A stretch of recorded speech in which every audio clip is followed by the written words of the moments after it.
It's no secret that I've been covering Star Citizen a lot on this channel, ever since I started it well over 5 years ago. All it takes is to check out my catalog to figure it out. But that doesn't mean that I am not interested in other games. In fact, I do love gaming as a whole, with a soft spot for the sci-fi genre, which naturally leads me to be very excited about the release of Starfield, the upcoming space-themed RPG from Bethesda.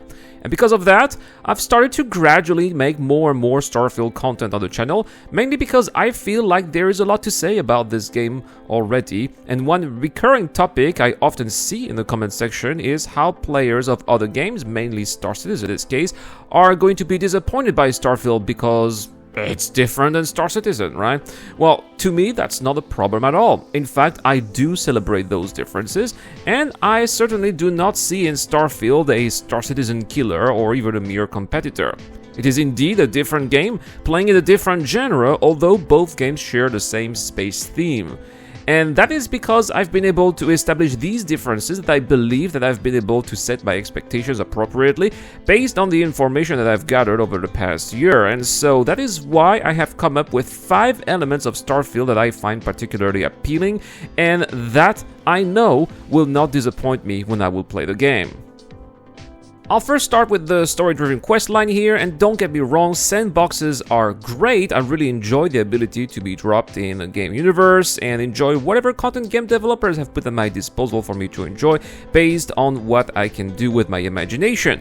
But I also do enjoy being immersed in a story that is going to get me involved in epic adventures. I do find it exciting to be entangled in plot twists I would not have seen coming, the effect of surprise that catches you off guard, leaving you to think about it for days afterwards, and the possibility to be romantically involved with some of the characters that you encounter.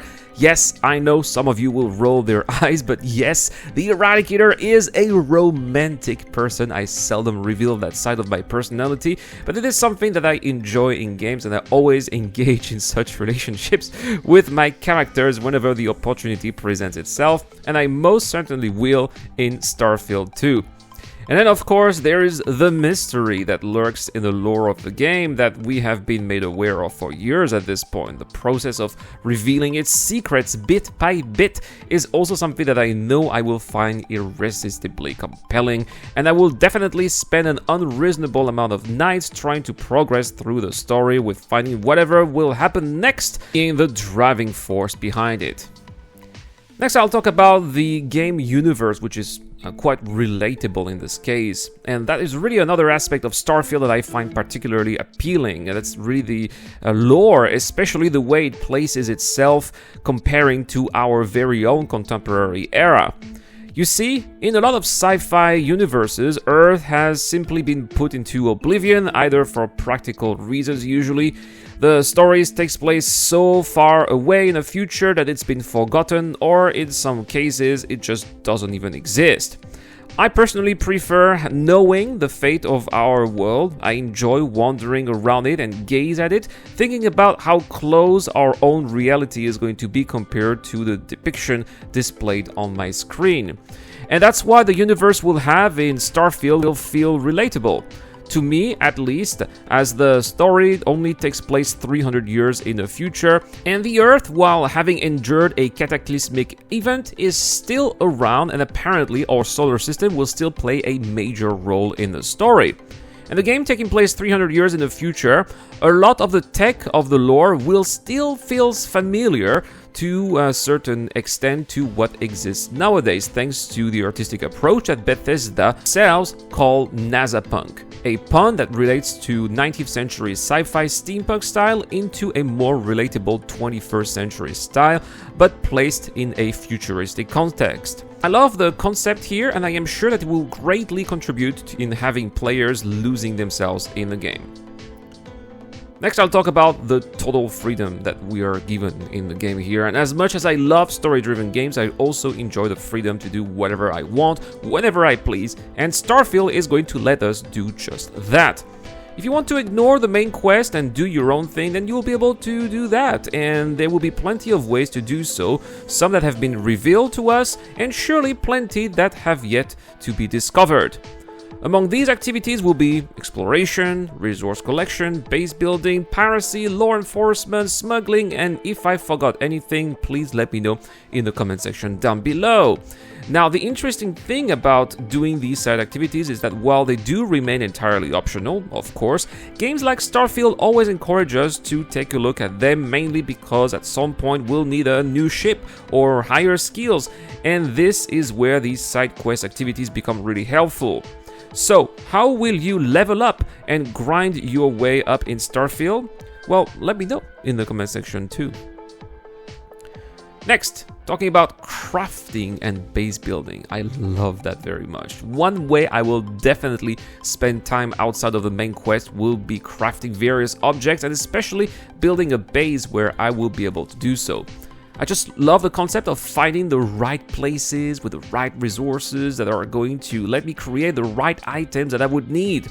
I find this process very rewarding, and it seems like this activity will play a key role in the game, as it is going to be a way for players to get an edge over a perilous situation, or perhaps it will simply let us progress more easily, as upgraded armor and weapons will definitely help getting past enemies much faster.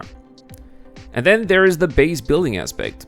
Starfield will take us to faraway places many light years away from Earth, which has become uninhabitable anyway, leaving what became of humanity to venture off around the stars. Naturally, there is going to be a place where we will want to call home. For some, it's going to be their ship. For some, it's going to be their parents' home. And for some, home will be a place that they would have built themselves via the ability to build their own outposts. These outposts will themselves feature a large selection of different modules, among which will be the habitation module.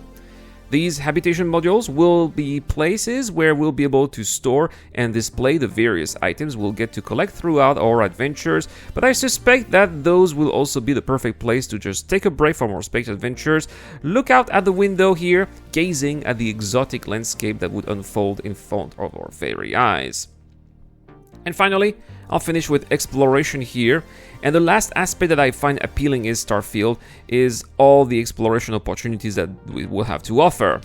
The game is said to feature up to 1,000 planets, and while some of them will definitely be boring, barren life rocks, it is still going to be very interesting to visit them all, if not for the resources that they will contain, at least for their landscapes and perhaps the surprises that we'll eventually find.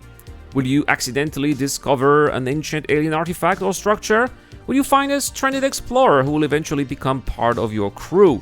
The more we get to learn about the universe built for Starfield, the more it seems it has to offer, and it's that sense of unpredictability that makes exploration in Starfield appealing, an activity that I don't normally enjoy so much in games, but that I know I will in Starfield. So there we have it, guys. 5 reasons why I know I will find Starfield most appealing. With all of these features and activities, I know I will spend hundreds of hours, if not more, into this game, and I can't wait to be sharing these adventures with you guys on the channel. With that comes the end of this video. Thank you very much for watching. If you enjoyed this video, please consider leaving a thumbs up, and why not subscribing for more Starfield content. This video was made possible thanks to the awesome people who support the channel on Patreon and via the YouTube Gem membership program. If you enjoy my work, you can support the channel with as little as $1 a month, and it really helps putting all of this content out there. Thank you so much to Dr. Floppin, Deployable Infidel, and Zero Crusher. I've been Irad. I'll see you guys later.